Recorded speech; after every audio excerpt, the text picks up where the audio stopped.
Ó, minha gente, olha, hoje eu tô arrumadinho, viu? De camisa passada, cabelo no lugar e cheiroso, que é coisa rara, mas é porque hoje é dia de finados, né? E vocês sabem como é? A gente respeita os vivos, mas é bom manter a aparência pros mortos também, vai que algum resolve aparecer. Pois bem, acabei de chegar da rua, fui acender umas velas lá no cemitério, dar um bom dia pros finados conhecidos, porque educação a gente tem, né? E no caminho de volta pensei, oxente, vou aproveitar que o clima tá meio carregado e contar uns causos para esse povo se arrepiar todinho. Então, se ajeita aí na cadeira, pega um cafezinho quente ou um copo d'água com açúcar que também serve. Porque o que eu trouxe hoje não é conversa de beira de fogueira não. É história daquelas que o povo do Nordeste conta cochichando, olhando para os lados e dizendo, eu não acredito, mas que é verdade. Agora simbora, que hoje até as almas vão parar para escutar.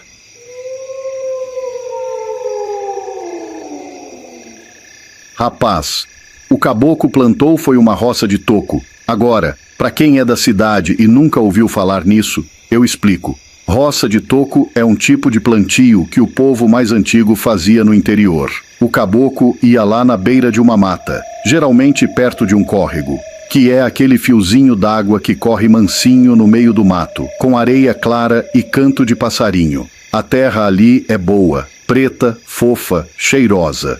Pois o sujeito escolhia um pedaço, derrubava a mata na foice e no machado, juntava os paus, os galhos, as folhas secas, aquele monte de bagaceira, e fazia a coivara, que é um amontoado para botar fogo. Quando queimava, ficava só os tocos dos pau, aqueles tronquinhos duros fumegando, e a cinza que deixava a terra forte. Aí o caboclo plantava no meio dos tocos mesmo, e era só bênção de Deus. Milho, feijão, abóbora, melancia, tudo crescia bonito, pois o caboclo dessa história era desses que não tem preguiça.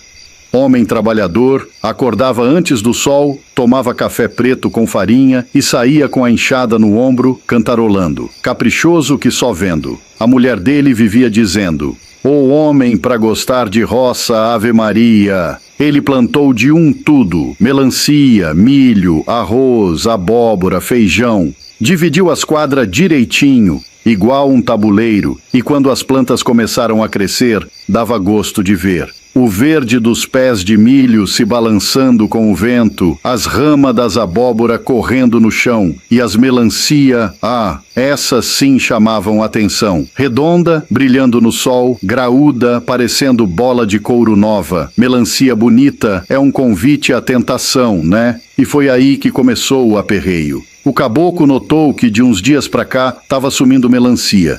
De dia ele contava umas 10, no outro dia já só tinha 8, depois 6. E ele coçava a cabeça.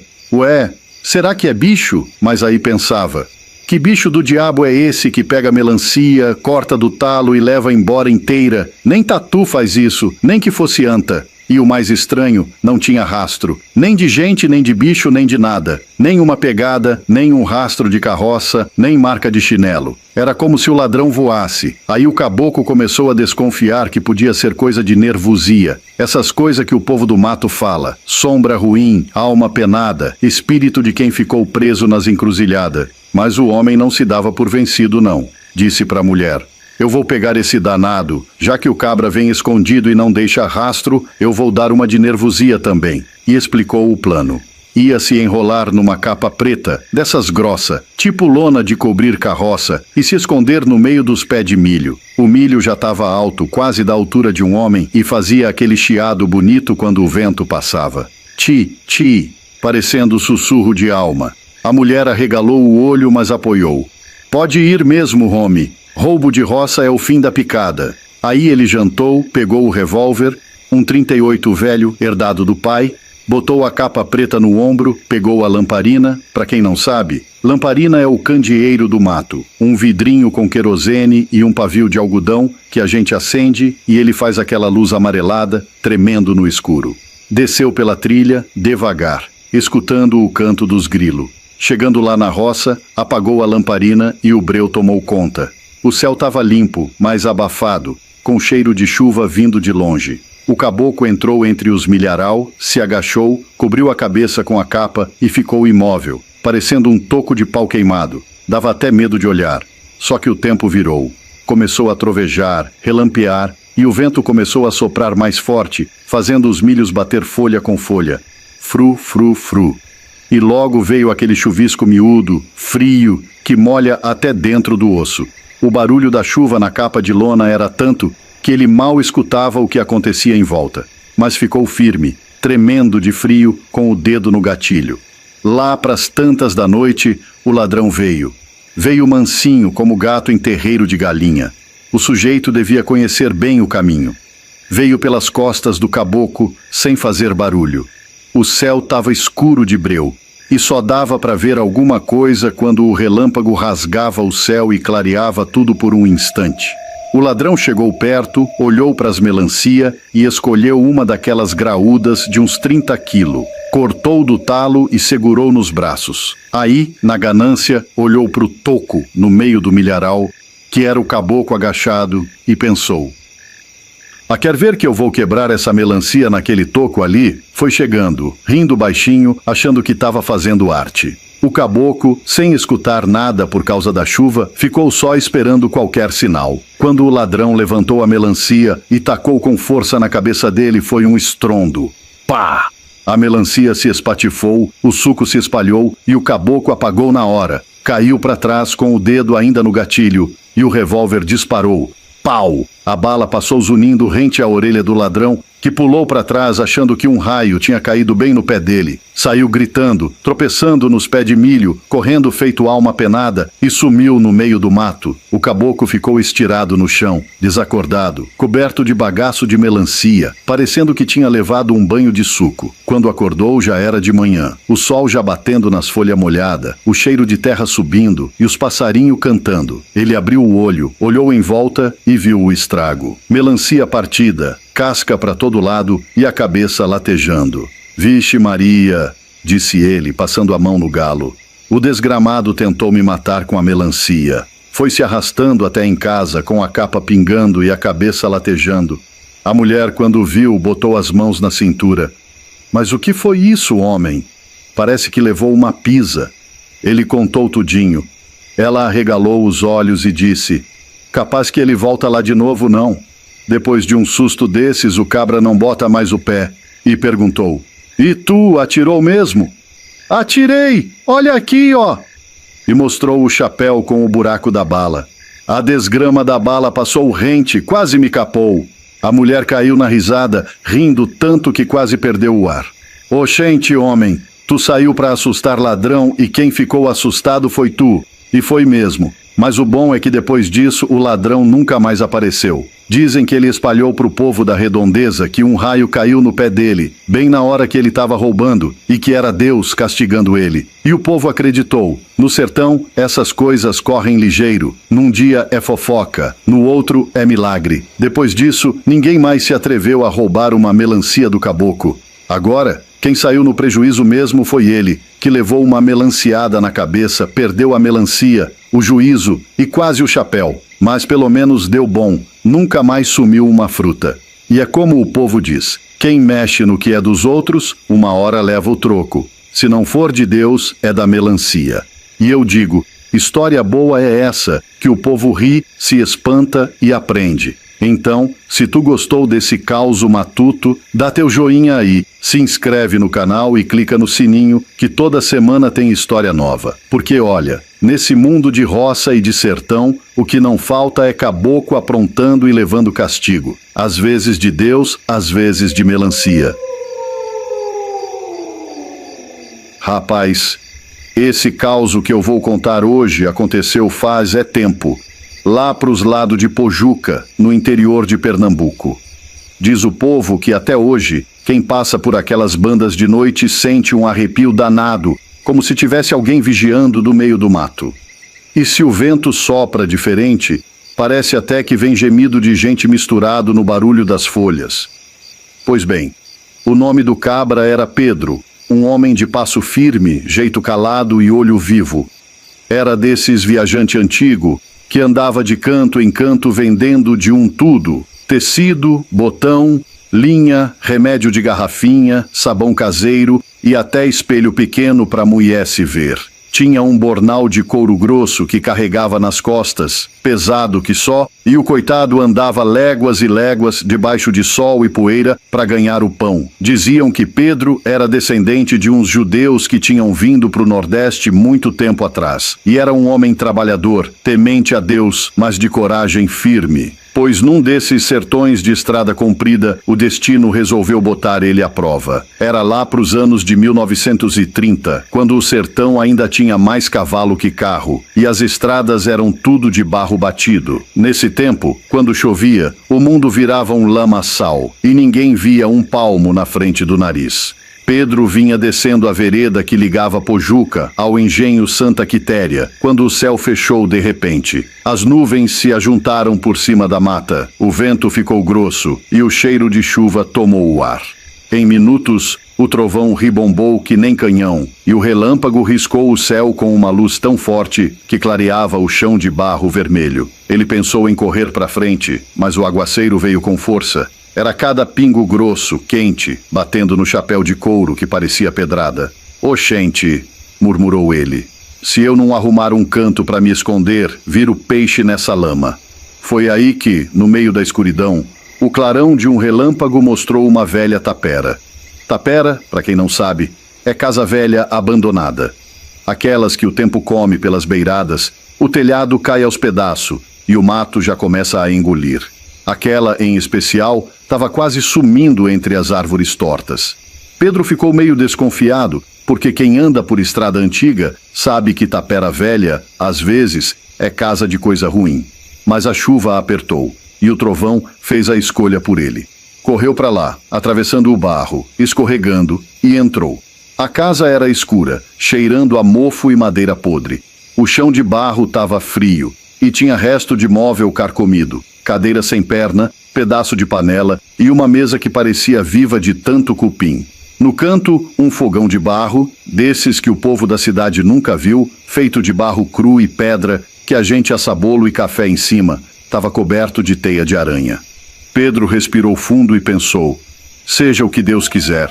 Aqui dentro pelo menos não tô molhado. Ajeitou um canto no chão, botou o bornal de travesseiro e se deitou. O som da chuva caindo na palha do telhado parecia canção de ninar.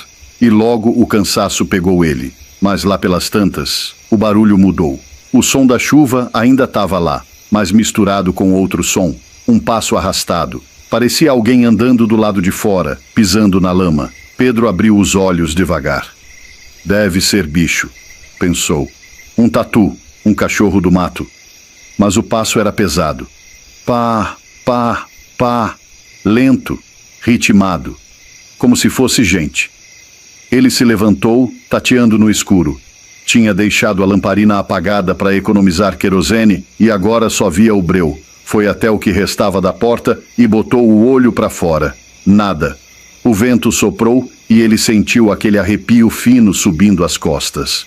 Ave Maria, tem coisa errada aqui, murmurou baixinho. Foi quando um relâmpago clareou o terreiro. E por uma fração de segundo ele viu. Tinha um homem parado ali fora, alto, encharcado, a cabeça baixa. E o pior, o homem não fazia sombra. Pedro recuou, tremendo. Eu não quero encrenca, não, disse em voz trêmula. Só tô me abrigando, meu senhor. Mas o vulto não respondeu. Apenas se moveu devagar, como quem arrasta os pés na lama. E foi aí que o choro começou. Um choro fino, de mulher ou de criança. Vinha da beira do mato, misturado com o vento. Pedro rezou o Pai Nosso todo de uma vez, tropeçando nas palavras. A lamparina acendeu sozinha, com o pavio faiscando fogo. Meu Deus do céu, me acuda! De repente sentiu um toque frio na boca, como se fosse uma mão gelada tampando ele para não gritar. Ele tentou reagir, mas outra mão o agarrou pelo ombro. Era como se tivesse agarrando neblina, fria, mas com peso. Nessa hora, o trovão ribombou e o vulto sumiu.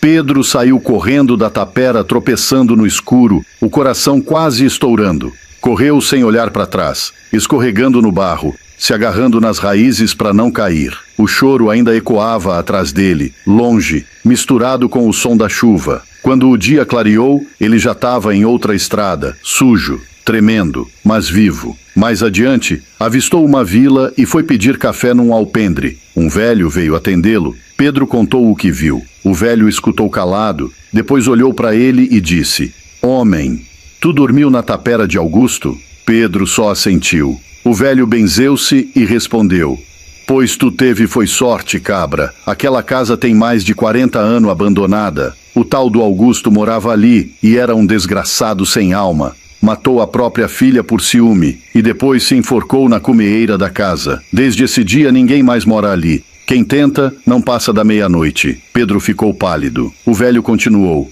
Dizem que o choro que tu ouviu é o dela, e o vulto que viu é ele, o pai maldito, preso para sempre, sem paz. Pedro nunca mais passou por ali, e até hoje quem vai por aquelas bandas jura ouvir, nas noites de chuva, o barulho dos passos arrastando na lama e um choro vindo do mato. Dizem que o vento leva o lamento até a estrada, só para lembrar que tem coisa que o tempo não apaga, e é por isso que o povo da roça diz: tapera velha que não cai, é porque ainda tem quem more nela.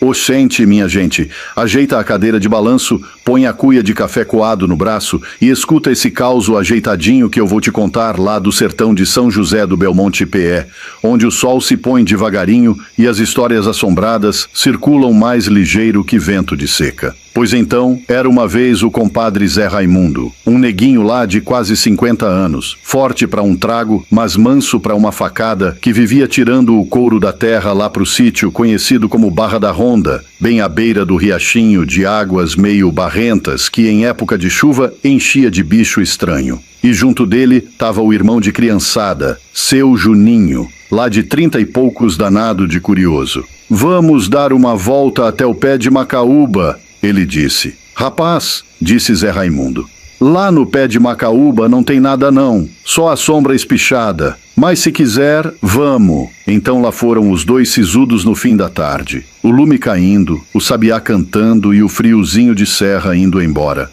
O sítio ficava nas redondezas de São José do Belmonte, numa vereda meio esquecida, onde o mato era cerrado, a caatinga espessa e os pés de Macaúba coroavam tudo como quem manda.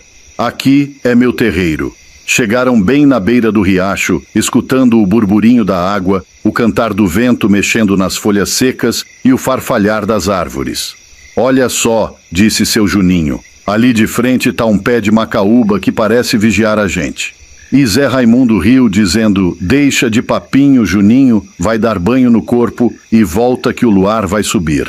Mas Juninho estava com a candeia acesa. Levou a lamparina de querosene porque adora passear no escuro. E disse: não, compadre, agora vamos ficar aqui uns minutinhos. Vê se aparece trem. Trem de quê? Perguntou Zé Raimundo com meio arco no sobrolho. Do espírito da mata, do negócio que dizem que flutua, a tal da mãe do ouro. E Zé Raimundo deu aquele riso rouco. Rapaz, lenda besta de velho. Vamos logo e não fique inventando assombração. Mas ficaram. Foi aí que, por volta das 8 horas da noite, quando a lua ainda ia engatinhando por detrás das nuvens, o compadre Zé escutou silêncio demais. Nem grilo cantava, nem coruja piava, só o respirar da mata e o tingir da água no riacho. Tá estranho, ele comentou. Juninho não falou nada. Só ficou com a lamparina firme, o olhar preso no pé de Macaúba que tremia com o vento. De repente, Zé Raimundo fechou os olhos. Foi abrir para ver o que Juninho olhava. Um clarão lá debaixo, perto da raiz do pé de Macaúba. Que raio é esse? Murmurou. Era uma chama amarelada com reflexo azul fosco por fora, flutuando a meio metro do chão, pairando ligeiro como se fosse pensar antes de descer. O negócio não fazia xixi castelo nem nada, só se movia devagar pela mata. A lamparina de Juninho vacilava. O vento levava cheiro de folha seca e de terra molhada, e aquela luzinha foi descendo para o chão, sumiu na fímbria dos arbustos. Zé ficou com a boca seca. Tá vendo? Disse Juninho ajeitando a lanterna. É a mãe do ouro, falou ele baixinho. Mas eu ouvi, compadre, que esse trem só aparece para avisar quem tá metido em coisa que não presta. Zé Raimundo deu de ombros, disse que era besteira. mas o corpo dele tremia por dentro. Momentos depois, aquela luz reapareceu, agora mais para frente no rumo do riacho, como se tivesse andado uns 100 metros pela mata. Zé encostou a respiração. Juninho, pega a espingarda e vamos atrás. E Juninho respondeu: não, compadre, não atiro nessas assombrações. Dizem que se atirar é pior pro atirador. Mas Zé, que era afoito: uai, pois eu atiro para ver se acerta. Pegou seu cartucho velho. Outro dia eu comprei para caçar preá, mas nunca usei. Mirou, puxou o gatilho, piu. O cartucho falhou, só deu eco. A luz sumiu de novo, ficou meia hora quieta. Juninho disse: compadre, vamos embora, esse negócio aqui tá mal encarnado. Zé Raimundo bufou, ajeitou a lamparina, enfiou a espingarda no ombro e foram se virando pro povoado. Mas antes de saírem, a luzinha reapareceu lá atrás do pé de macaúba, uma risada do vento ou lá o que foi, e parecia abrir um sorriso de brasa. Zé olhou para cima das costas de Juninho e falou: rapaz, nunca mais invado esse canto à tardezinha. Que trem danado. Quando chegaram no casebre, Zé tornou a contar tudo pro povoado. Foi dado como risada e folga dos vizinhos, porque Mãe do Ouro e Fogo Fátuo no sertão é papel de prosa. Mas Zé não descansou mais direito por uns dias. O corpo pesado, o pescoço gelado de lembrança, o sono meio trêmulo. Juninho, que é mais calmo, nem se atrevia mais a andar naquele trecho sem levar uma lamparina extra. E assim se espalhou a história por São José do Belmonte. O Zé Raimundo viu a Mãe do Ouro no pé de uma macaúba, no fim da vereda da Barra da Ronda. Andou, parou, subiu e desceu. Alguns diziam que era só gás do solo se inflamando, outros que era o espírito de um ouro enterrado que não deixa homem levar. Mas para mim, eu digo: melhor deixar o mistério quieto, rapaz. Quando a lâmpada da mata acende, só Deus sabe quem tá assistindo.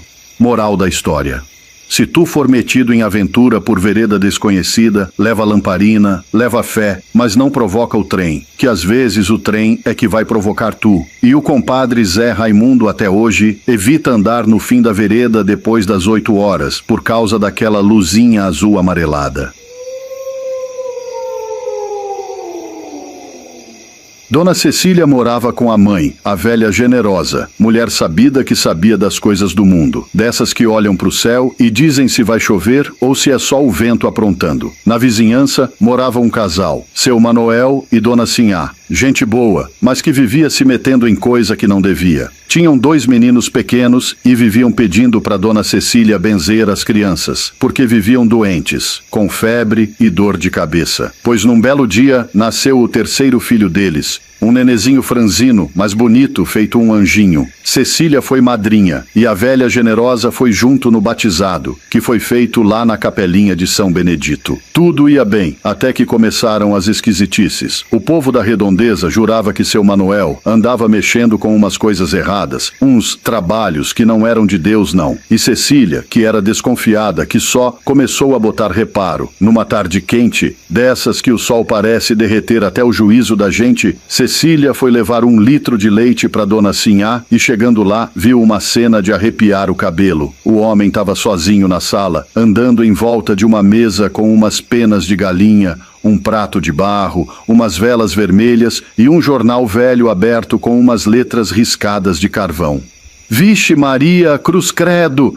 cochichou Cecília e saiu dali ligeiro, mais ligeiro que gato com o rabo em brasa. Chegou em casa ofegante e contou tudo para a mãe. «Mainha, eu vi coisa ruim lá na casa de seu Manoel. O homem estava rodando uma mesa com umas penas, um jornal e uma vela vermelha. A velha generosa, com o olhar desconfiado, respondeu: isso é feitiço, menina. Isso é o que o povo daqui chama de lei Gaia.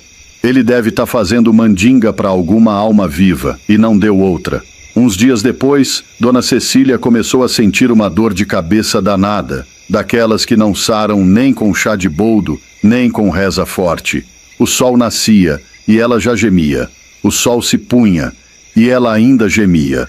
Os remédios do mato não adiantavam, nem as rezas que ela mesma fazia. A velha generosa, já desconfiada, chamou o compadre Antônio, homem de fé e conhecido por fazer benzedura forte lá para as bandas de Cáceres. Quando o homem chegou, deu só uma olhada em Cecília e disse: isso aí não é doença de corpo, não. Isso aí é coisa feita. E a velha generosa arregalou os olhos. Coisa feita!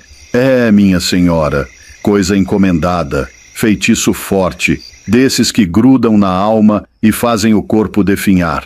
Diz que o compadre Antônio mandou fazer uma promessa na capelinha e preparar um remédio com vinho, raiz de ipê roxo, folha de cana-fístula e uma pitada de pó de reza, que só os benzedeiros sabiam preparar.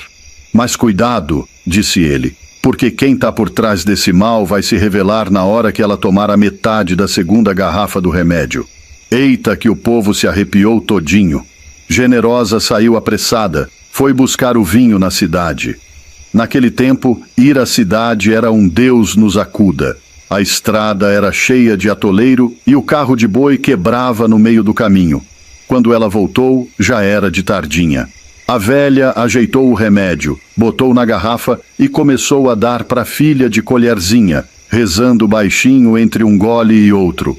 Os dias foram passando e Cecília melhorando aos pouquinhos, até que chegou a hora bendita da tal metade da segunda garrafa. Foi aí, minha gente, que o bicho pegou. Quando Generosa foi dar o remédio, escutou uma batida na porta.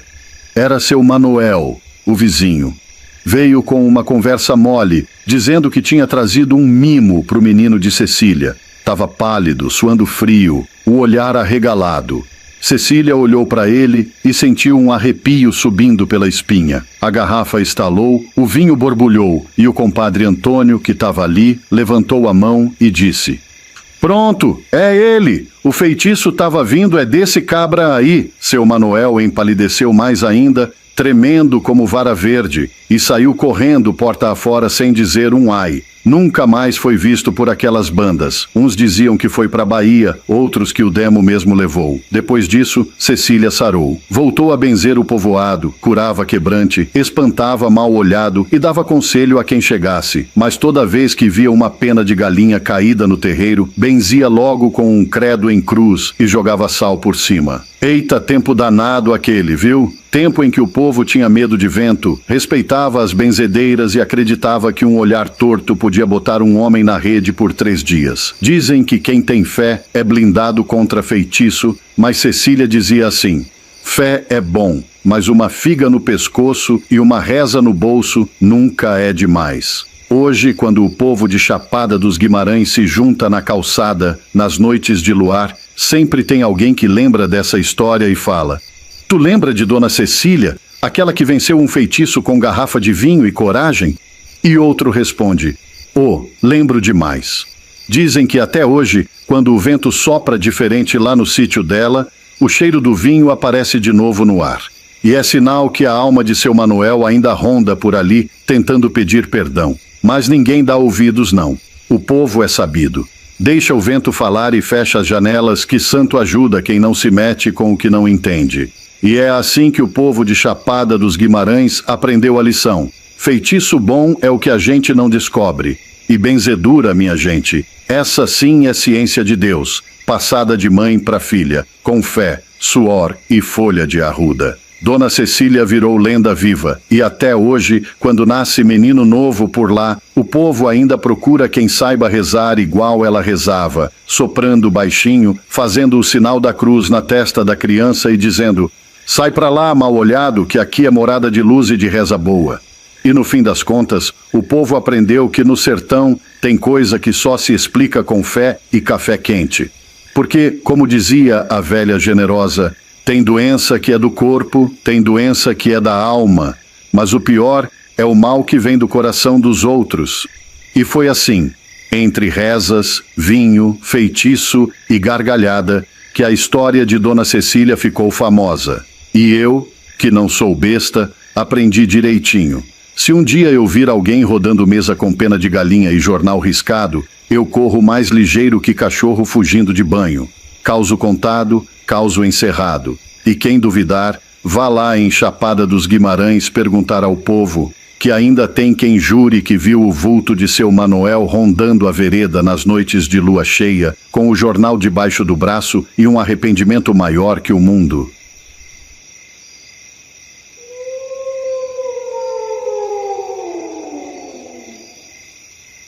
Pois olha, Esse causo que vou lhe contar se passou lá para os lados de Olinda, quando as ruas ainda eram mais de barro do que de pedra, e o povo vivia com medo de alma penada, mas curioso que só peste. Naquele tempo, o vento andava com segredo, e o silêncio da noite era grosso, dava para cortar com facão.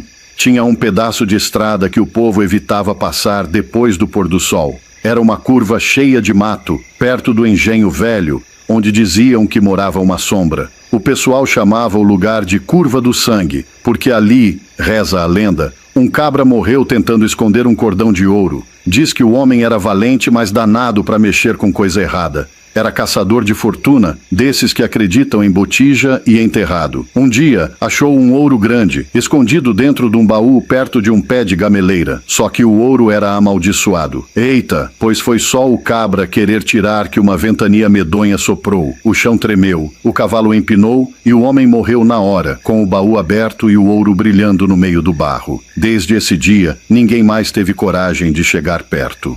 O povo dizia que a alma dele ficou presa ali, guardando o ouro. Quem passar por lá de noite, ele pede para desenterrar. Contava o velho Zé da Bica, benzedor das redondezas, que sabia o nome de todos os santos e o verso de todas as rezas. Pois um belo dia apareceu um viajante, um sujeito de fora, que não acreditava nessas coisas. Diz que vinha de Nazaré da Mata, vendendo pano, sal e promessa. O povo avisou: "Ô moço, não vá dormir na Curva do Sangue, que ali tem assombração." E ele respondeu rindo: "Assombração? Eu já dormi até em cemitério, minha gente. Alma que quiser me assustar tem que acordar cedo, pois o cabra foi, teimoso que nem jumento empacado. Armou rede dentro da casa velha que tinha por lá.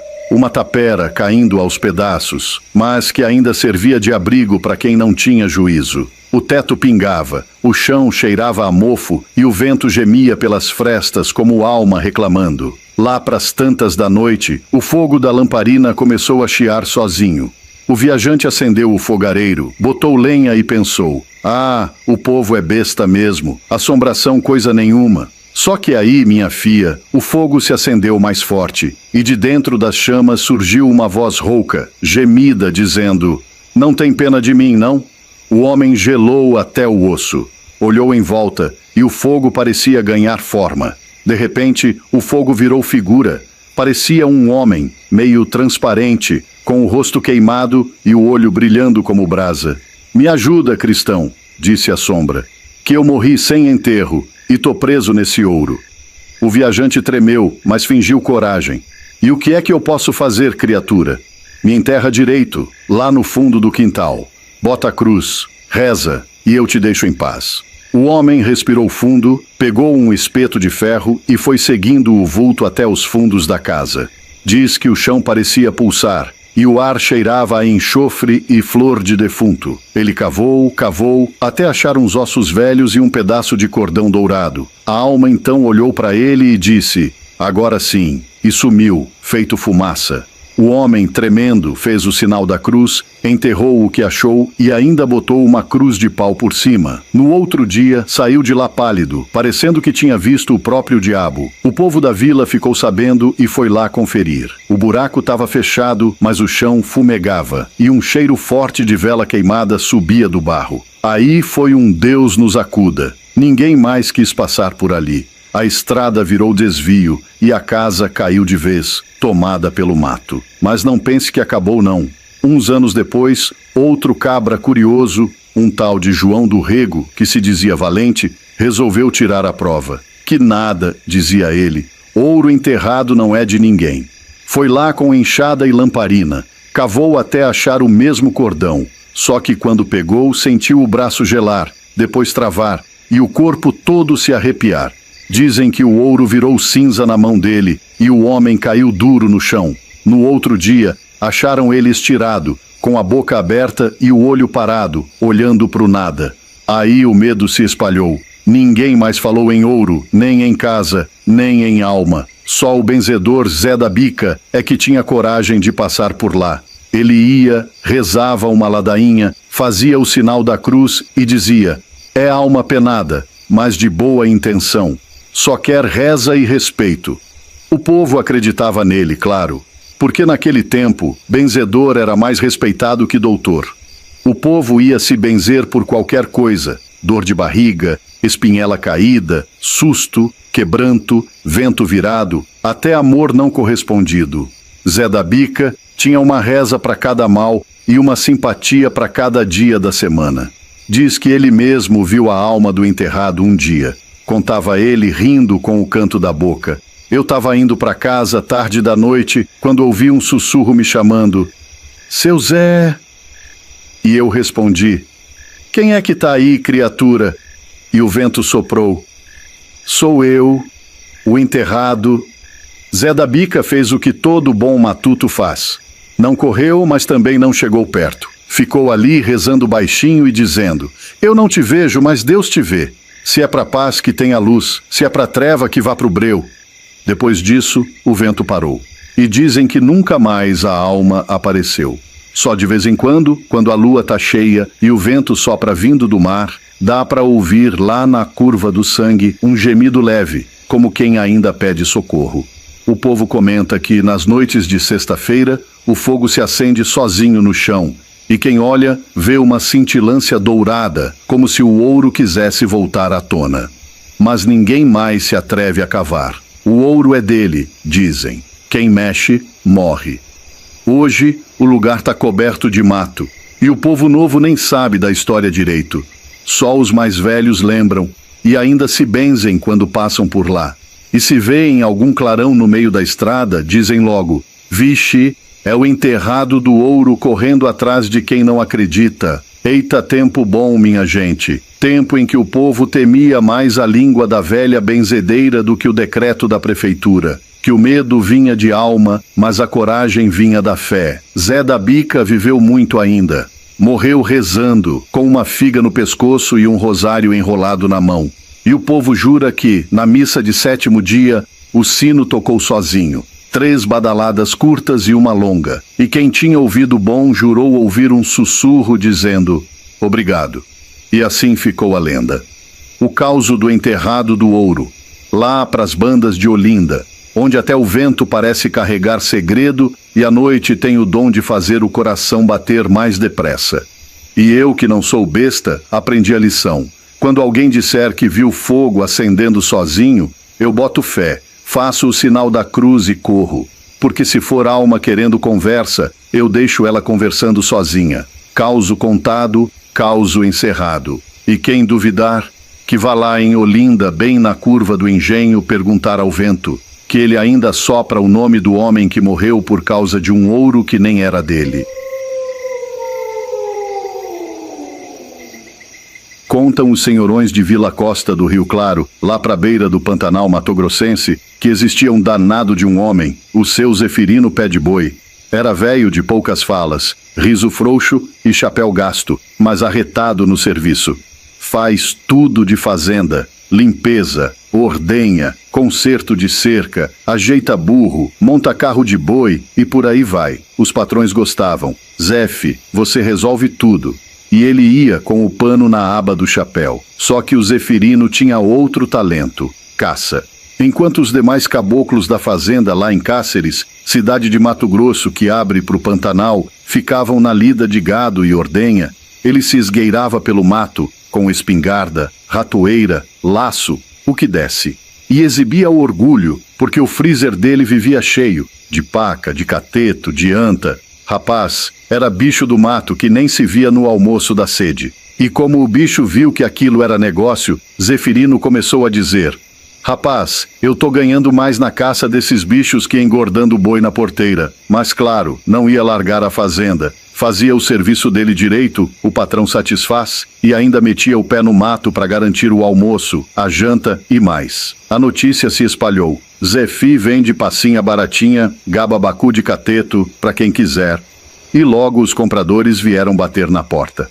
Um dia, depois de muitos anos de vida matuta, Zefirino curtia almoço na sua casinha de madeira, beira da estrada de terra vermelha que liga fazendas lá para a baixada do Pantanal. Tava ele com o prato na mão, arroz, feijão, carne de sol, quando aparece um camarada, pelego arriado, chapéu de feltro velho, bigode grosso, que disse: Alô, Zeferino, meu compadre. Ouvi rumores que tu tá vendendo pacas, catetos, até coati se quiser, com preço bom. O Zeferino olhou o pobre prato com meio sorriso e falou: Rapaz, quem te falou esse negócio de venda dessas bicharadas sou eu não. Eu tenho nojo de gente que mata bicho pra vender, entendeu? Eu faço pra botar mesa, pra termos carne, pra família. Mas vender? Eu não vendo não. O companheiro da Estrada Vermelha insistiu. Mas me disseram que lá na fazenda tal, quem mora lá na Casa Grande, falou que era tu. Eu digo de ti. Aí Zeferino fez cara de chateado. Veja bem, bigode, cabelo branco, peito aberto, isso é você? Porque bigode e cabelo branco nessa banda de cá tem um bocado, mas não sou eu não, rapaz. E mandou.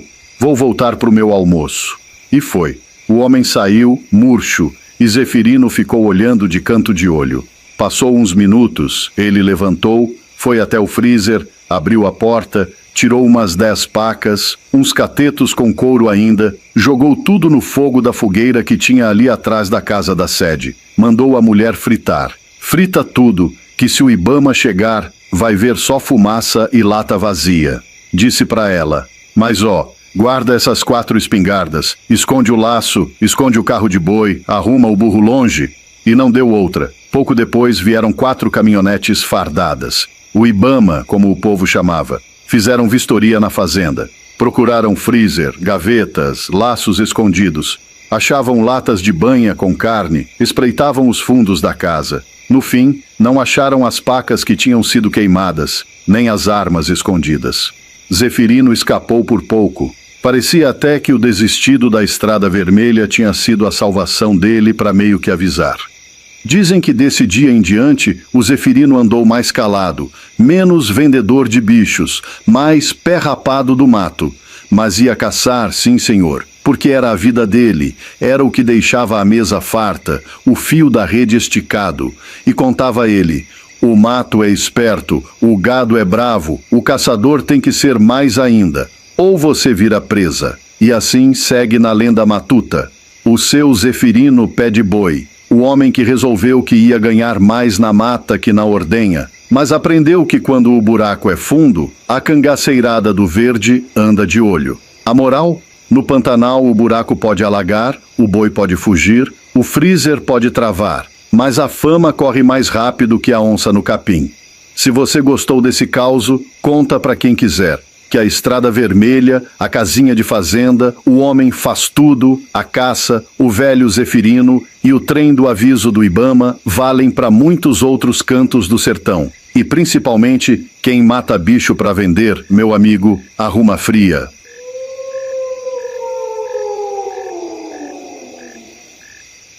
Diz o povo lá pros lados de Guarantã do Norte, quase divisa com o Pará, que existiu um mineirinho danado de sabido, desses cabras estudado que entende de gado, de pastagem e de fazer vaca dar lucro só no olhar.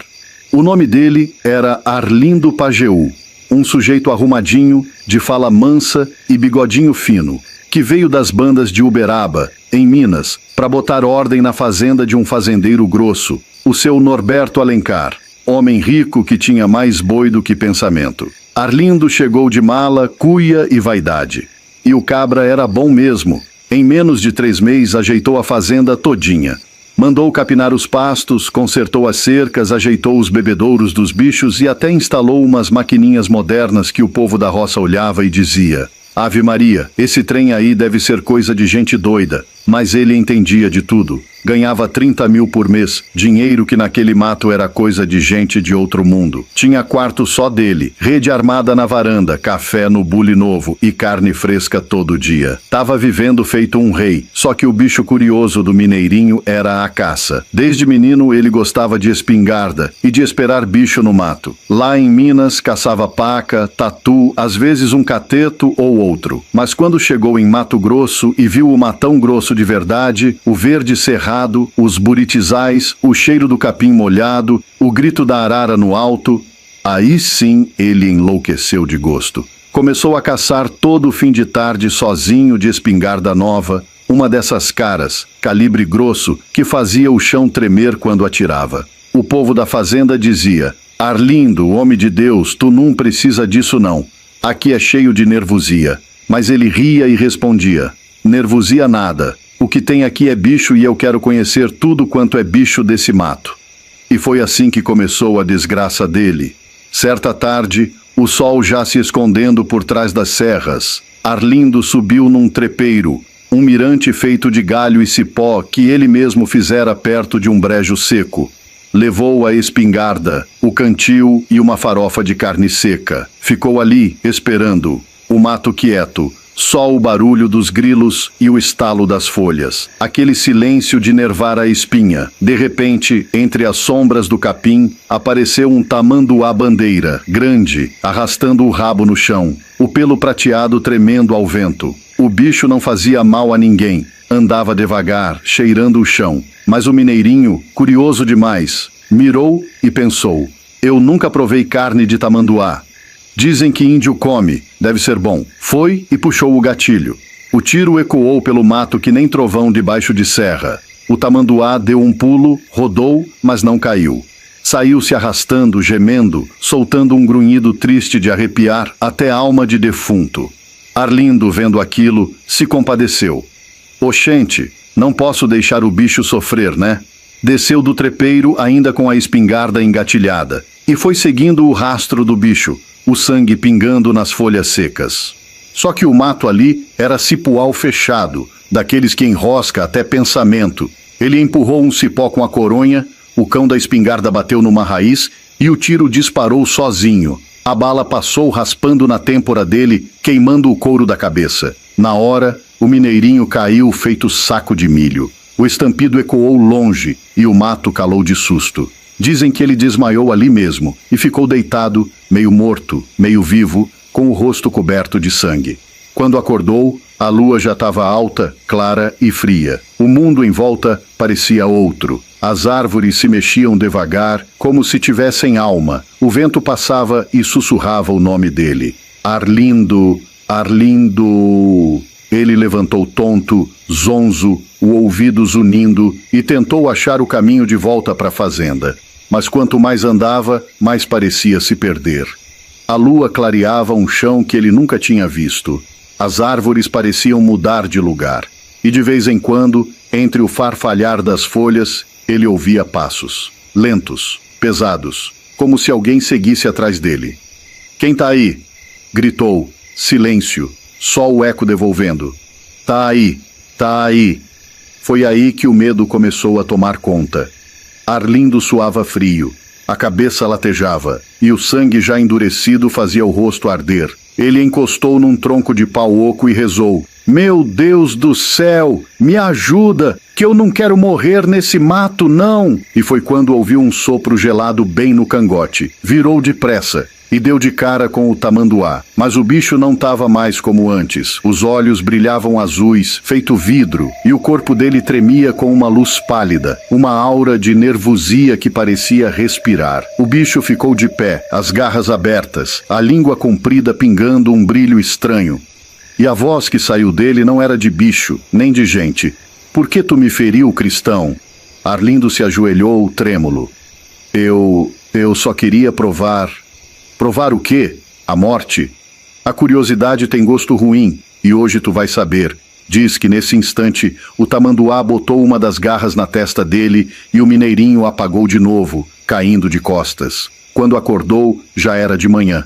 O sol quente, o barulho de pássaros, e ele deitado na beira de uma estradinha de chão batido, todo sujo, desorientado, o rosto cheio de crosta de sangue. Um peão que passava com um trator achou ele e levou para a fazenda mais próxima. Ficou de cama uns 15 dias, delirando. Dizia que via o bicho todo dia, parado na beira da janela, olhando para ele com os olhos de vidro azul. Depois que sarou, pediu as contas e voltou para Minas sem olhar para trás. E antes de ir, jurou para o fazendeiro: "Seu Norberto, nunca mais eu pego em espingarda. Esse mato aqui tem coisa que não é para homem mexer." O fazendeiro só olhou e respondeu: "Pois é, Arlindo, No Mato Grosso, até o bicho reza, mas reza baixinho para quem sabe ouvir. Dizem que até hoje, lá pelos lados de Guarantã do Norte, nas noites de lua cheia, se ouve um tiro sozinho estourar no meio do mato, e logo depois, o gemido de um tamanduá, misturado com um lamento de gente.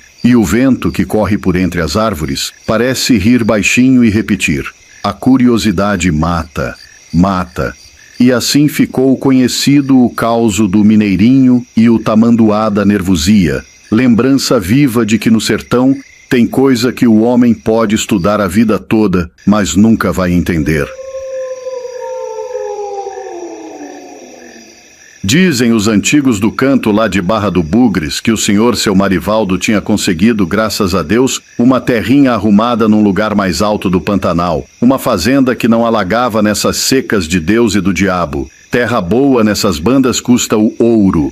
Mas o Marivaldo, que sempre foi bicho de trabalho, fincou o pé, suou a camisa e acabou arrumando o pedacinho dele. Pois bem, o matuto estava a ver que com a terra garantida faltava salgado, jumento velho de carregar reis, vaca, boi, e ele falou pro roçado: olha só, se a fazenda é cara, o bicho vai ter que ser mais barato.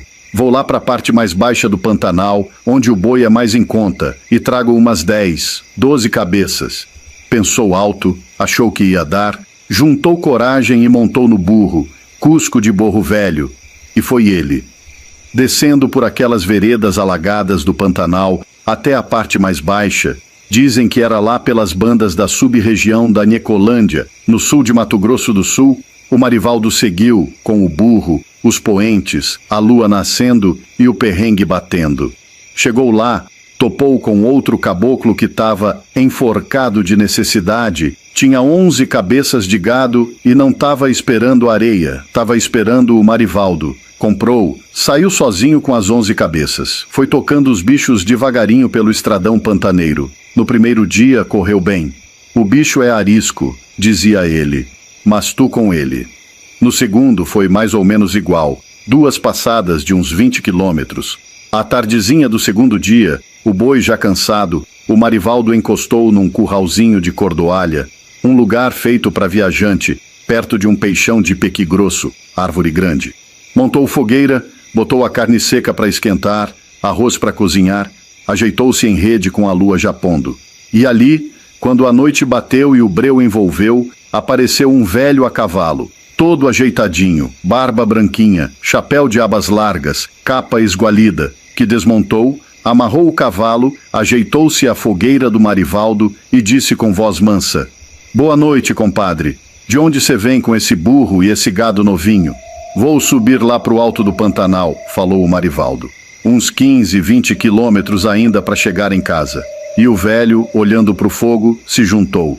Pois sente aí que esse arroz seu até me abriu o apetite. Aí começaram a prosear. O velho era afinado, sabido, segundo o Marivaldo, e puxou o assunto.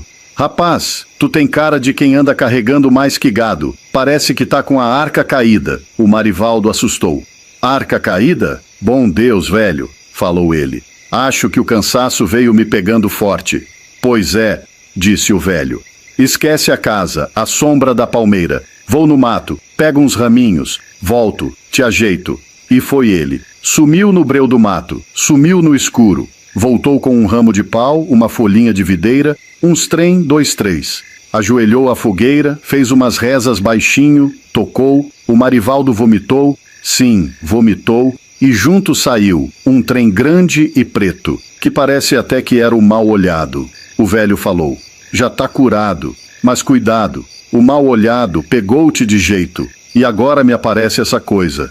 Tá vendo, rapaz? Falou o velho. Se tu for subir com esse gado e essa bugiganga de serviço pesado, tu vai cair de cama, ou pior. E assim, o velho montou no cavalo, virou as costas e disse: não precisa agradecer, meu amigo. Meu nome? Guarda só, me chama de Ângelo do Breu, e desapareceu no breu da noite. O Marivaldo ficou lá, de boca aberta, gado seguro, e no dia seguinte seguiu para o alto do Pantanal. Levou o gado para a fazenda dele lá em Cáceres, ou melhor, para um pedaço dele, e ficou anos contando a prosa. Sempre dizia: se você achar um velho desse tamanho barbado que aparece e some, cacete, você achou o Ângelo do Breu. Uns riam, outros tremiam. O causo espalhou-se e ficou famoso pro mundo pantaneiro, pro Brasil afora. E dizia ele ainda: a vida de pecuarista é bicho virado. O boi esbarra, o burro empaca, o rio sobe, o lama sobe, o velho aparece. Mas o velho aparece do breu, para ajeitar quem anda gastando mais do que Deus autorizou, pois essa é a história, matuta, sofrida, engraçada, de seu Marivaldo e o velho curador do breu no Pantanal. Se achasse ele mesmo fazendo turismo no alto da chapada, traz boi, carrega a história, escuta o vento, ouve o curandeiro fantasma aparecer à tardezinha no meio do mato com cara de eu sei de tudo. Se você achou bom esse causo, diz pro povo aí que eu contei que o vento do Pantanal não leva mentira.